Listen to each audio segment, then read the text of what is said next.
हाय hello नमस्कार. I am Maitreyi. Welcome to Aaspaas around us व्यक्ती आणि घटना. श्रोतेहो, मे महिना सुरू आहे आणि मे महिना म्हटलं की आपल्याला आधी आठवण होते ती आंब्यांची आणि कैरीची. गोखले काकूंच्याही मनात आलं, चला आज आपल्याला वेळ आहे तर कैरीचं लोणचं करून टाकू. त्या भाजी मार्केटमध्ये गेल्या आणि कैऱ्यांचे भाव ऐकल्यावर भाजीवाल्याला म्हणाल्या, अरे काय रे हे, एवढा कैरीचा सीझन सुरू आहे तरी कैऱ्या आपल्या महागच. भाजीवाला म्हणाला, काय करणार ताई, समद्या वस्तूच महाग झाल्यात. एक माणसाचा जीव सोडून तो बाकी लई स्वस्त झालाय. एक साधा भाजीवाला केवढं मोठं सत्य पटकन बोलून गेला होता. पण खरंच आजकाल माणसाच्या जीवाला काही किंमतच उरलेली नाही. रोज सकाळी आपण जेव्हा वर्तमानपत्र उघडतो तेव्हा जवळजवळ प्रत्येक पानावर दहशतवादी हल्ले, खून मारामाऱ्या, भांडणं अशा बातम्या दिसतातच.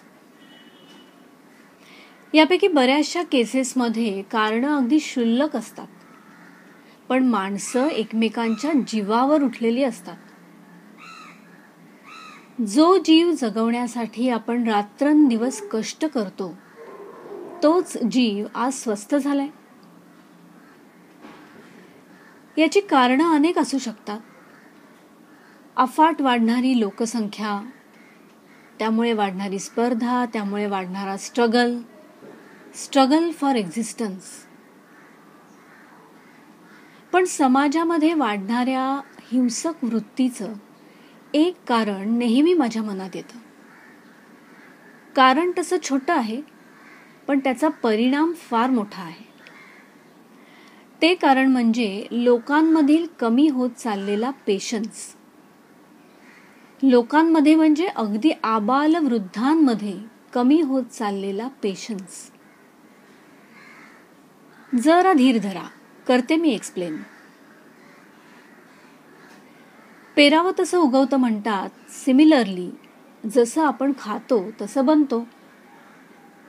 म्हणजे बघा, फास्ट फूड, इन्स्टंट फूडचा जमाना आहे.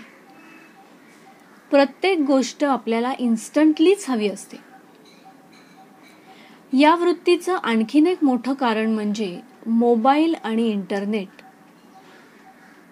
फॉर एक्झाम्पल, इंटरनेटवर आपण जेव्हा एखादी साईट ओपन करत असतो, ती साईट ओपन व्हायला 3 ते 4 सेकंड्स जरी लागले तरी आपण वैतागतो.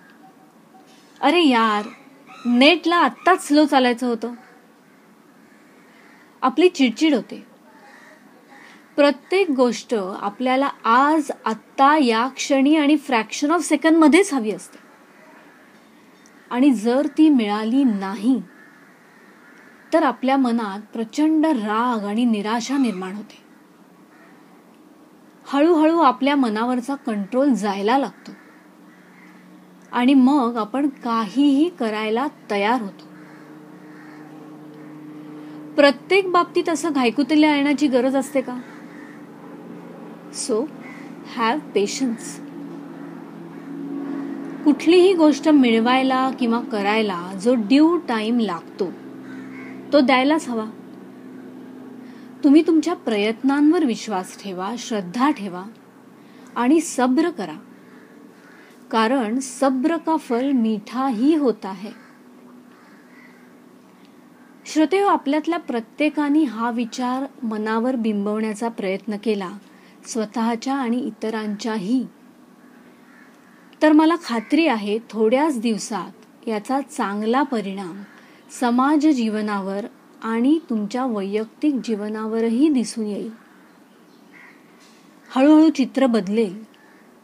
वर्तमानपत्रातल्या हिंसक बातम्या कमी व्हायला लागतील. है ना सोचने वाली बात? तो फिर सोचिए, थिंक ओव्हर इट. आता तुम्ही म्हणाल, मी हे जे सगळं काही सांगतेय ते फारच आदर्श आणि स्वप्नवत आहे. पण स्वप्न ही नेहमी सत्यात उतरवण्यासाठीच असतात आणि ती आपण उतरवू शकतो. पण अगेन हॅव पेशन्स. आता वळूया कार्यक्रमातल्या दुसऱ्या सेगमेंटकडे, ज्यात मी तुम्हाला सांगणार आहे या आठवड्याचं माझं फेवरेट पुस्तक. आपल्यातल्या बऱ्याच जणांना प्रवास वर्णनं वाचण्याची आवड असते. England, America, Australia, New Zealand, Japan, Russia यासारख्या देशांची प्रवास वर्णनं खूप पॉप्युलर आहेत. पण माझ्या वाचनात मध्ये एका छोट्याशा देशाचं प्रवास वर्णन आलं, आणि तो देश म्हणजे इस्रायल. मराठी पुस्तक आहे. पुस्तकाचं नाव आहे शलोम इस्रायल. लेखक आहेत डॉक्टर अभिजित वैद्य. सुंदर पुस्तक आहे. जरूर वाचा आणि एन्जॉय करा. श्रोतेहो, आता वेळ होतीये कार्यक्रमातून तुमचा निरोप घेण्याची. तुम्हाला हा कार्यक्रम आवडला असेल तर खूप साऱ्या लाईक्स द्या आणि तुमच्या मित्रांना, नातेवाईकांनाही जरूर ऐकायला सांगा. तुमच्या सोशल साईटवर या कार्यक्रमाची लिंक टाकायला विसरू नका. परत भेटूया कार्यक्रमाच्या पुढच्या भागात पुढच्या रविवारी, नेक्स्ट संडे.